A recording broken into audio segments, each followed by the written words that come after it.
کل کے پروگرام میں ایک جواب رہ گیا تھا تھوڑا سا. ایک نوجوان کا یہ کویشچن تھا کہ میری بہنوں نے اور والدہ نے مجھ میں اور بیوی کے اندر لگائی بجھائی کر کے جدائی کروا دی اور اب ہم طلاق میں دے چکا ہوں. بعد میں پتہ چلا کہ جو کچھ ماں اور بہنوں نے بتایا وہ سب جھوٹ تھا اور بیوی اس سے بری ذمہ تھی. تو اب وہ دونوں میاں بیوی پچھتا رہے ہیں کہ ہم نے ایسا کیوں کر دیا, تو کیا حکم شرع ہوگا. تو اس میں آپ کو بتایا تھا کہ اگر واقعی والدہ نے یا بہنوں نے ایسا معاملہ کیا ہے تو وہ سخت گناہ کبیرہ کی مرتکب ہوئیں, کیونکہ ہمارا مذہب اسلام ملانے کے لیے آیا ہے, توڑوانے کے لیے نہیں.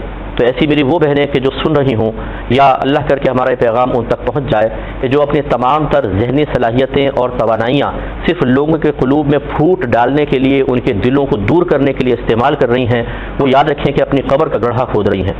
عذاب, ان کے اوپر سانپ بچھو اژدہے مسلط کر دیے جائیں گے, قبر ان کی آگ سے بھر دی جائے گی کہ جو بغیر کسی شرعی اجازت کے اس طریقے سے میاں بیوی کے اندر یا مطلب دوستوں کے اندر, خاندان والوں کے اندر اولاد کو ماں باپ سے, ماں باپ کو اولاد سے بزدل کرنے کے سلسلے میں عملی کوششیں کرتے ہیں. یہ شدید قسم کے عذاب میں مبتلا ہوں گے. انہیں بھی پتہ ہی نہیں ہے کہ ہم کس قدر برا کام کر رہے ہیں.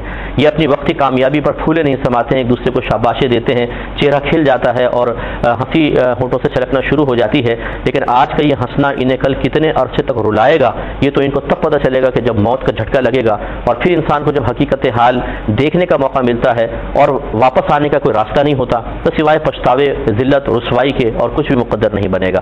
اس لیے اگر کوئی ایسی بہنیں ہیں تو میری گزارش ہے کہ وہ توبہ کریں اللہ کی بارگاہ میں. وہ کیسی ماں ہے جو اپنے ہی بچوں کا گھر برباد کرے, وہ کیسی بہنیں ہیں جو اپنے ہی بھائی کو ذہنی ٹینشن میں مبتلا دیکھ کر اس کے گھر کی بربادی کا سامان کریں. ایسے مقدس رشتوں کو اتنے غلط کاموں کے لیے استعمال کرنا انتہائی بری چیز ہے. تو اگر واقعی جو آپ کہہ رہے ہیں وہ سچ ہے کہ آپ کی والدہ نے یا بہن نے جھوٹ بول کے جدائی کروائی ہے, تو سب سے بڑی وہ قابل گرفت ہیں اور گناہ کبیرہ کی مرتکب ہیں.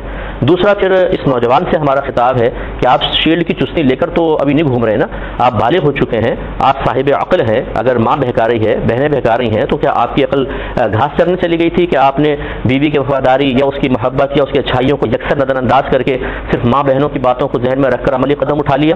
آخر آپ کو تحقیق کرنی چاہیے تھی کہ جو ماں کہہ رہی ہے سچ ہے یا نہیں, جو بہنیں کہہ رہی ہیں وہ سچ ہے یا نہیں. اور بالفرض اگر سچ بھی ہو تو بیوی کو موقع دینا چاہیے کہ وہ اپنی غلطیوں کا تدارک کر لے. ایک طلاق ہی تو اس کا حل نہیں ہے نا.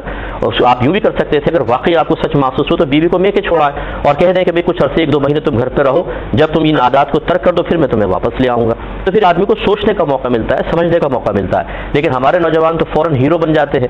ان کے ہاتھ میں اللہ تبارک و تعالیٰ نے طلاق کی لگام دے دی ہے تو فوراً اس پر ڈھیلا چھوڑ دیتے ہیں اور وہ تینوں طلاقیں ہاتھ سے نکل جاتی ہیں اور بعد میں پچھتاتے رہتے ہیں. لہٰذا ایسا شوہر جو اس قسم کی باتوں کو سن کر یا رشتوں کی وجہ سے بہکائے میں آ کر عملی قدم اٹھا لے تو معصوم وہ بھی نہیں ہے, وہ بھی گناہ کا مرتکب ہے, اس کو سزا ملے گی. تیسرا پھر زوجہ کی طرف آ جائیے کہ اگر واقعی اس کا قصور تھا کہ ساس نند کچھ جھوٹ بول رہی تھی لیکن کچھ سچ بھی تھا, تو انہیں بھی توبہ کرنی چاہیے اپنے ان خطاؤں پر. اور بہرحال اب تو جو کچھ ہو چکا سو ہو چکا. ہونا یہ چاہیے کہ میاں بیوی میں بہترین ذہنی ہم آہنگی ہو. یہ انڈرسٹینڈنگ جتنی مضبوط ہوگی اتنا ہی بہتر ہوگا. ایک دوسرے کو سمجھنے کی کوشش کرنی چاہیے اور ایک دوسرے کے اعتماد کو بحال رکھنا چاہیے. بعض بیویاں بسا اوقات شوہر کی خوشنودی حاصل کرنے کے لیے جھوٹ بولتی ہیں اور بعد میں اس جھوٹ کا انکشاف کسی طریقے سے ہو جاتا ہے. جب انکشاف ہوتا ہے تو شوہر کا اعتماد بیوی پر متزلزل ہو جاتا ہے اور اس کو پھر اس کی سچی بات بھی جھوٹی محسوس ہونے لگ جاتی ہے اور ماں بہنوں کی باتیں زیادہ اچھی اور صحیح اور سچ محسوس ہونے لگ جاتی ہیں. اور یہ جو بیوی نے اپنا ٹرسٹ کھویا ہے, اپنا اعتماد ختم کیا ہے, اس میں خود اس کا اس وجہ سے قصور ہوتا ہے کہ اس نے بھی شوہر کو جھوٹ بول کر اپنی فیور میں کرنے کی کوشش کی تھی. یاد رکھیں کہ سچ بولیں ہمیشہ اور اللہ تبارک و تعالیٰ پر کامل بھروسہ رکھیں.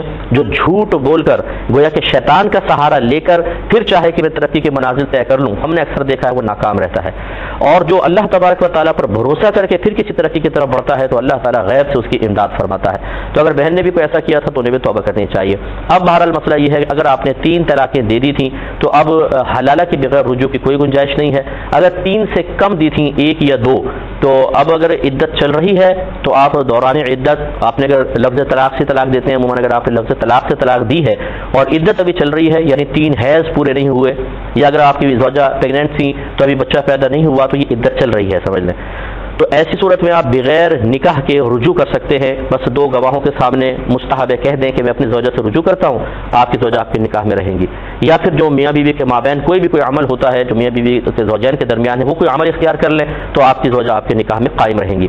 اور اگر عدت گزر چکی ہے، اس طرح کے 3 حیض گزر گئے یا زوجہ پریگننٹ تھی اور بچہ پیدا ہو چکا ہے، تو اب آپ کو اور پھر طلاق بھی 1 یا 2 ہوں تو پھر آپ کو جدید نکاح کرنا پڑے گا نئے مہر کے ساتھ، پھر وہ زوجہ آپ کے نکاح میں ہوں گی. اور اگر 3 طلاقیں دے دی ہیں تو پھر حلالہ کے بغیر کچھ نہیں ہو سکتا. اس کا طریقہ یہی ہے کہ آپ کی زوجہ پہلے آپ کی عدت پوری کریں، پھر کسی شخص سے اپنی مرضی سے نکاح کریں، غیر مشروط نکاح ہونا چاہیے. پھر ان میں تعلق زوجین قائم ہو، پھر شوہر فوت ہو جائے یا اپنی مرضی سے زوجہ کو طلاق دے دے، یہ ان کی عدت گزارے گی اور پھر پہلے شوہر کے پاس آ سکتی ہیں.